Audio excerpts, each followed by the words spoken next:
ఈ రోజు ఉప్పల్ స్టేడియం వేదికగా సన్ రైజర్స్ హైదరాబాద్ టీం ఒక కీలక మ్యాచ్ కి సిద్ధమైంది. వాళ్ళు ప్లే ఆఫ్స్ కి అఫీషియల్ గా రీచ్ అవ్వాలన్నా, అలాగే టాప్ 2 కంటెన్షన్ లో ఉండాలన్నా సరే ఈ రోజు గుజరాత్ తో జరగబోయే మ్యాచ్ లో ఖచ్చితంగా గెలవాలి. మెయిన్లీ ఎస్ఆర్హెచ్ టీమ్ కి ఇది ఒక రీవెంజ్ మ్యాచ్. ఎందుకంటే ఈ సీజన్ లో జీటీ వాళ్ళు ప్రీవియస్ గా ఎస్ఆర్హెచ్ తో మ్యాచ్ జరిగినప్పుడు వాళ్ళని ఘోరంగా ఓడించారు.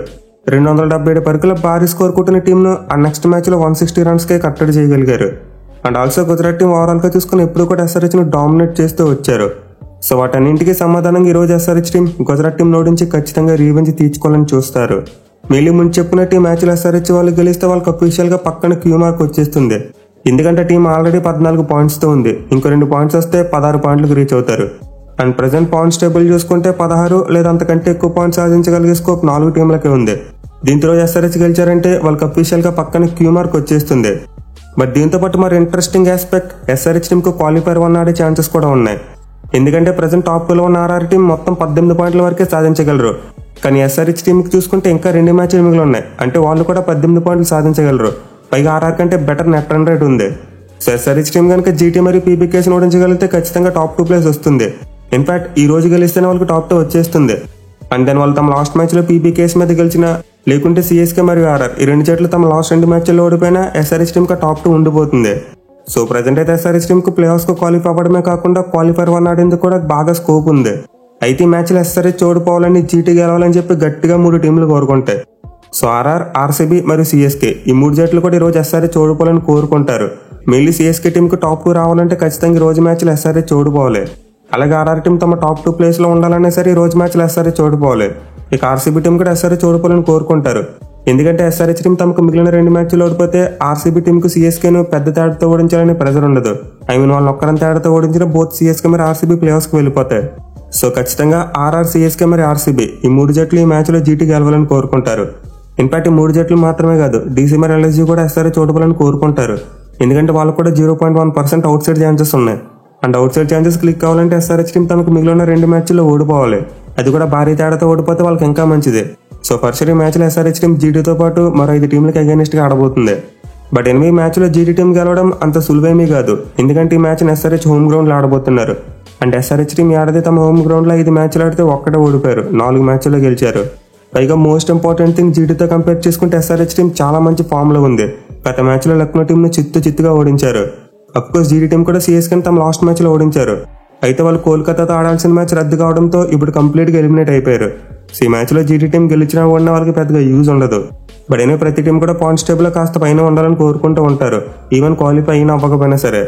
బట్ అయినా మనం ముందే చెప్పుకున్నాం, గుజరాత్ టీంకి ఎస్ఆర్హెచ్ మీద చాలా మంచి రికార్డు ఉందని చెప్పి. సో ఇప్పటివరకు 2 జట్లు మొత్తం 4 మ్యాచ్లో తలపడితే ఒక్క మ్యాచ్ లో మాత్రం ఎస్ఆర్హెచ్ గెలిచింది. 3 మ్యాచ్ల్లో జీటీ వాళ్ళు గెలిచారు.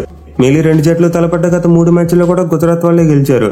సో జీటీ టీం అయితే గత 2 ఏళ్లలో ఎస్ఆర్హెచ్ టీం ని చాలా డామినేట్ చేశారు. బట్ ఏమో మనం ముందే చెప్పుకున్నాం, ప్రెసెంట్ ఎస్ఆర్హెచ్ టీం చాలా మంచి ఫామ్ లో ఉంది. అలాగే వాళ్ళ హోమ్ గ్రౌండ్ లో మ్యాచ్ ఆడబోతున్నారు. దీంతో ఖచ్చితంగా వాళ్ళే ఫేవరెట్స్ కి మ్యాచ్ లోకి బరిలో తీతారు. మెయిన్లీ మ్యాచ్ లో ఎలాగైనా సరే జీటీ మీద రీవెంజ్ తీర్చుకోవడంతో పాటు ప్లేయర్స్ కి వెళ్ళాలని చెప్పి గట్టిగా ప్రయత్నిస్తారు. సో ఫస్ట్ మనమైతే 2 జట్ల మధ్య ఒక మంచి క్లోజ్ కంటెస్ట్ చూసే అవకాశాలు ఉన్నాయి. ఇక మ్యాచ్ ఆడబోయే ఉప్పల్ స్టేడియం యొక్క పిచ్ రిపోర్ట్ చూసుకుంటే చాలా వరకు బ్యాటింగ్ ఫ్రెండ్లీ వికెట్. ఆల్రెడీ ఆడేది గ్రౌండ్ లో చాలా సార్లు భారీ స్కోర్ చూసాం. ఇన్ఫాక్ట్ లాస్ట్ మ్యాచ్ లో ఎస్ఆర్హెచ్ ఓపెనర్స్ అయితే విధ్వంసం క్రియేట్ చేశారు. సో మనమైతే మరోసారి మ్యాచ్ కోసం కొంతవరకు బ్యాటింగ్ ఫ్రెండ్లీ వికెట్ ని ఎక్స్పెక్ట్ చేయవచ్చు. బట్ మరీ ఫ్లాట్ వికెట్ ఉండే అవకాశాలు కొంతవరకు తక్కువే. ఎందుకంటే ఆల్రెడీ సీజన్ లో ఈ గ్రౌండ్ లో 5 మ్యాచ్లు జరిగిపోయాయి, విచ్ మీన్స్ పిచ్ అనేది కొంతవరకు స్లో డౌన్ అయ్యే ఛాన్సెస్ ఉంటాయి. సో మనమైతే అరౌండ్ 180 లేదా 200 స్కోర్స్ చూసే అవకాశాలు ఉంటాయి. ఇక ఈ గ్రౌండ్ యొక్క స్టాట్స్ విషయానికి వస్తే ఇప్పటివరకు మొత్తం 76 ఐపీఎల్ మ్యాచెస్ జరిగాయి. అండ్ ఈ 76 మ్యాచ్లో ఫస్ట్ బ్యాటింగ్ చేసిన టీం 34 మ్యాచ్ల్లో గెలిస్తే, చేస్ చేసిన టీమ్స్ 42 మ్యాచ్ల్లో గెలిచాయి. అలాగే గ్రౌండ్ లో ఫస్ట్ ఇన్నింగ్స్ యావరేజ్ స్కోర్ 162 పరుగులుగా ఉంది. సో ఈ స్టాట్స్ బట్టి అయితే కొంతవరకు చేస్ చేసిన టీమ్స్ అడ్వాంటేజ్ కనిపిస్తుంది. బట్ ఈ ఆడ చూసుకుంటే మాత్రం ఈ గ్రౌండ్ లో జరిగిన 5 మ్యాచ్ల్లో 3 సార్లు ఫస్ట్ బ్యాటింగ్ చేసిన టీమ్సే గెలిచాయి, 2 సార్లు మాత్రమే చేస్ చేసిన టీమ్స్ గెలిచాయి. బట్ గ్రౌండ్ లో ఫస్ట్ బ్యాటింగ్ చేసి మ్యాచ్ గెలవాలంటే కనీసం 200 రన్స్ అయినా కొట్టాలి. అలా కాకుండా బిలో 200 టార్గెట్ పెడితే ఖచ్చితంగా చేసే అవకాశాలు ఉంటాయి. సో ఖచ్చితంగా జూ ఫ్యాక్టర్ దృష్టిలో పెట్టుకుని టాస్ గెలిచిన కెప్టెన్ ముందుగా ఫీల్డింగ్ తీసుకుంటారు. మెయిల్ ఎస్ఆర్హెచ్ టీం తమ లాస్ట్ మ్యాచ్ లో చేస్తున్నప్పుడే గెలిచారు. అలాగే వాళ్ళు ప్రీవియస్ గా గుజరాత్ టీం మీద ఫస్ట్ బ్యాటింగ్ చేసినప్పుడు ఓడిపోయారు. ఇన్ఫాక్ట్ ఇప్పటి వరకు వాళ్ళు జీటీ మీద గెలిచిన ఒక్క మ్యాచ్ లో చేసినప్పుడే గెలిచారు. సో వీటన్నింటిని దృష్టిలో పెట్టుకుంటే ఎస్ఆర్హెచ్ టీం మేబీ టాస్ గెలిచి ముందుగా ఫీల్డింగ్ తీసుకోవచ్చు. బట్ నాకు తెలిసి మ్యాచ్ లో అయితే టాస్ అంత కీలకం కాకపోవచ్చు. ఏ టీం అయితే బాగా ఆడతారో వాళ్ళకే మ్యాచ్ గెలిచే ఛాన్సెస్ ఎక్కువగా ఉంటాయి. ఇక ముందు చెప్పుకున్నట్టు ఈ గ్రౌండ్ లో అయితే ఎస్ఆర్హెచ్ టీమ్ కి చాలా మంచి రికార్డు ఉంది. ఓవరాల్ గా చూసుకుని ఏడాది చూసుకున్న కంప్లీట్ గా అపోనెంట్ టీమ్స్ ని డామినేట్ చేశారు. But anyway for the first time ఈ రెండు జట్ల మధ్య ఈ గ్రౌండ్ లో మ్యాచ్ జరగబోతుంది. దీంతో ఖచ్చితంగా మనమైతే ఒక ఇంట్రెస్టింగ్ గేమ్ చూసే అవకాశాలు ఉన్నాయి. ఇక మ్యాచ్ యొక్క వెదర్ రిపోర్ట్ చూసుకుంటే గేమ్ స్టార్ట్ అయ్యే ముందు 49% రెయిన్ ప్రిడిక్షన్ చూపిస్తుంది. అంటే మేబీ రోజు డే టైంలో వర్షం పడవచ్చు. బట్ మ్యాచ్ జరిగే టైంలో మాత్రం ఎలాంటి అంతరాయాలు ఉండే అవకాశాలు కనిపించట్లేదు. సో మనమైతే మోస్ట్ లైక్లీ ఒక ఫుల్ మ్యాచ్ ఎలాంటి బ్రేక్స్ లేకుండా చూడొచ్చు. ఇక టీమ్స్ విషయానికి వస్తే ప్రజెంట్ ఎస్ఆర్హెచ్ టీం చాలా మంచి ఫామ్ లో ఉంది. విత్ ద బాల్ చూసుకున్నా, విత్ ద బ్యాట్ చూసుకున్నా రెండు డిపార్ట్మెంట్స్ లో కూడా బాగా అదరగొడుతున్నారు. మెయిన్ ఎస్ఆర్హెచ్ టీం కన్నా బిగ్గెస్ట్ స్ట్రెంత్ వాళ్ళ ఓపెనింగ్ పేర్. బోత్ అభిషేక్ శర్మ మరియు ట్రావిస్ హెడ్ ఇద్దరు కూడా మైండ్ బ్లోయింగ్ ఫామ్ లో ఉన్నారు. ఎస్పెషల్లీ పవర్ ప్లేలో ఇద్దరు స్ట్రైక్ రేట్ అమోఘం. హెడ్ కు 220 స్ట్రైక్ రేట్ ఉంటే అభిషేక్ శర్మకు 205 స్ట్రైక్ రేట్ ఉంది. అలాగే ఇద్దరు కలిసి ఏడాది పవర్ ప్లేలో 50 కంటే ఎక్కువ సిక్సర్లు కొట్టారు. సో డెఫినెట్లీ మరోసారి ఇద్దరు ఓపెనర్స్ రెచ్చిపోతే ఎస్ఆర్హెచ్ టీం ఈజీగా మ్యాచ్ గెలుస్తుంది. బట్ వీళ్ళ స్ట్రెంత్ వీళ్ళ వీక్నెస్ కూడా. ఎందుకంటే ఇద్దరు తొందరగా పవర్ ప్లే అవుట్ అయితే ఆ తర్వాత ఎస్ఆర్హెచ్ బ్యాటింగ్ అంత ప్రామిసింగ్ గా కనిపించట్లేదు. మెయిన్లీ గత మ్యాచ్ ప్లేయింగ్ లెవెన్ చూసుకుంటే మిడిల్ ఆర్డర్ లో క్లాస్ అని ఒక్కడే కాస్త ఎక్స్పీరియన్స్ ఉన్న ప్లేయర్. బట్ మిగతా వాళ్ళందరూ కూడా యంగ్స్టర్సే. సో ఎప్పుడైతే ఎస్ఆర్హెచ్ మూడో ఫారెన్ ప్లేయర్ గా బౌలర్ ని తీసుకొచ్చారో దీంతో వాళ్ళకి బ్యాటింగ్ చాలా వీక్ అయిపోయినట్టు కనిపిస్తుంది. మెయిన్ వాళ్ళకి డౌన్ ఆర్డర్ చూసుకుంటే కాస్త వీక్నెస్ కనిపిస్తుంది. So first SRH team openers బాగా రాణించవలసిన అవసరం ఎంతైనా ఉంది. కనీసం ఒక్కరైనా ఒక పెద్ద నాక్ ఆడాలి. అలా కాకుండా ఇద్దరు తొందరగా అవుట్ అయితే మాత్రం వాళ్ళ బ్యాటింగ్ కాస్త తడబడే అవకాశాలు ఉంటాయి. అఫ్కోర్స్ నితీష్ రెడ్డి మరి అబ్దుల్ సమాద్ లాంటి ప్లేయర్స్ కాస్త మంచి ఫామ్ లోనే ఉన్నారు. బట్ స్టిల్ ఓపెనర్స్ తొందరగా అవుట్ అయితే క్లాస్ మీద మాత్రం చాలా ప్రెజర్ పడిపోద్ది. అతనికి ఫ్రీగా బ్యాటింగ్ చేసే స్కోప్ ఉండకపోవచ్చు. ఇన్నింగ్స్ ని గైడ్ చేయవలసిన బాధ్యత ఉంటుంది. సో ఎస్ఆర్హెచ్ ఓపెనర్స్ అయితే ఖచ్చితంగా గట్టిగా ఆడాలి. బట్ అగ్రెషన్ విత్ కాజన్ ఉంటే బెటర్. ఇక బౌలింగ్ డిపార్ట్మెంట్ విషయానికి వస్తే చాలా సాలిడ్ గా ఉంది. మెయిన్ ఎస్ఆర్హెచ్ బలం వాళ్ళ pace bowling. So captain Cummins తో పాటు భూమి మరియు నట్టు ముగ్గురు కూడా మంచి ఫామ్ లో ఉన్నారు. అలాగే ఉన్నత్ కూడా చాలా వరకు మంచి సపోర్ట్ ఇస్తున్నాడు. మోస్ట్ ఇంపార్టెంట్ వాళ్ళ లాస్ట్ మ్యాచ్ లో విజయకాంత్ లాంటి ఒక శ్రీలంక స్పిన్నర్ ని తీసుకొచ్చారు. అతని బౌలింగ్ అయితే బాగా వర్కౌట్ అవుతుంది. అలాగే షాబాజ్ అహ్మద్ కూడా తన లెఫ్ట్ ఆర్మ్ స్పిన్ తో మ్యాజిక్ చేయగలడు. సో ప్రజెంట్ అయితే బౌలింగ్ పరంగా ఎస్ఆర్హెచ్ టీమ్ కు పెద్దగా సమస్యలు లేవు. బ్యాటింగ్ లోని మిడిల్ ఆర్డర్ విషయంలో కాస్త లూప్ హోల్స్ కనిపిస్తున్నాయి. ఇక టీంలో చేంజెస్ విషయానికి వస్తే లాస్ట్ మ్యాచ్ లో గెలిచారు కాబట్టి ఈ మ్యాచ్ లో ఎస్ఆర్హెచ్ టీం ఎలాంటి మార్పులు చేయకపోవచ్చు. Most likely same playing eleven తోనే బరిలోకి దిగుతారు. ఇక గుజరాత్ టీం విషయానికి వస్తే వాళ్ళైతే ప్లే ఆఫ్ నుంచి ఎలిమినేట్ అయిపోయారు. బట్ అయినా వాళ్ళు చివరిగా సిఎస్కే తో మ్యాచ్ అయినప్పుడు చాలా బాగా పెర్ఫార్మ్ చేశారు. మళ్ళీ పాయింట్స్ టేబుల్ లో బాటమ్ లో ఉంటూ టాప్ టీమ్ కు షాక్ ఇచ్చారు. సో ఈ మ్యాచ్ లో కూడా జీటీ టీం అంత తక్కువ అంచనా వేయడానికి వీలు లేదు. మెయిన్ ఎస్ఆర్హెచ్ కి వాళ్ళ ఓపెనర్స్ ఎలానో జీటీ టీం కూడా వాళ్ళ ఓపెనర్స్ ఎలా. బట్ ఇద్దరు కొంతవరకు క్లాసికల్ ఓపెనర్స్.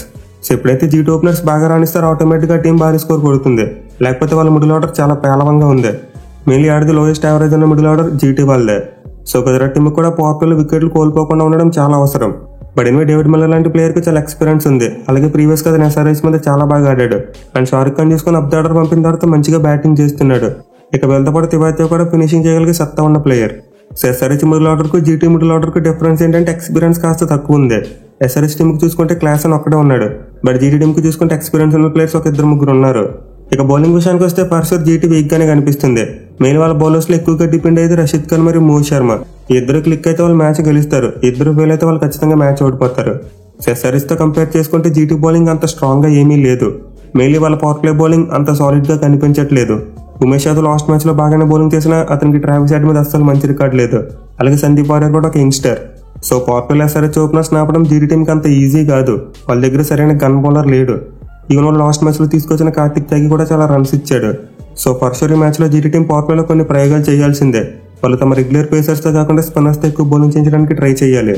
ఇక టీంలో చేంజెస్ విషయానికి వస్తే మోస్ట్ లైక్లీ ఎలాంటి మార్పులు జరగకపోవచ్చు. ఏదైనా చేంజ్ చేయాలనుకుంటే కార్తిక్ త్యాగిని పక్కన పెట్టి దర్శన్ నల్కండిని తీసుకొస్తారు. ఎందుకంటే అతను లాస్ట్ మ్యాచ్ లో చాలా రన్స్ ఇచ్చాడు కాబట్టి. సో జీటీ టీంలో జరిగితే మోస్ట్ లైక్లీ ఒక్క మార్పే జరిగే ఛాన్స్ ఉంటుంది. ఇక ఈ మ్యాచ్ లో రిజల్ట్ లో గెలుపు అనేది పవర్ ప్లే మీద డిసైడ్ అయి ఉంటుంది. ఏ టీం ఓపెనర్స్ అయితే పవర్ ప్లేలో వికెట్ పడకుండా ఆడతారో వాళ్ళకి మోస్ట్ లైక్లీ మ్యాచ్ గెలిచే ఛాన్సెస్ ఉంటాయి. మెయిన్ ఎస్ఆర్హెచ్ ఓపెనర్స్ పవర్ ప్లేలో అవుట్ అవ్వకుండా ఉన్నారా ఖచ్చితంగా భారీ స్కోర్ కొట్టే ఛాన్సెస్ ఉంటాయి.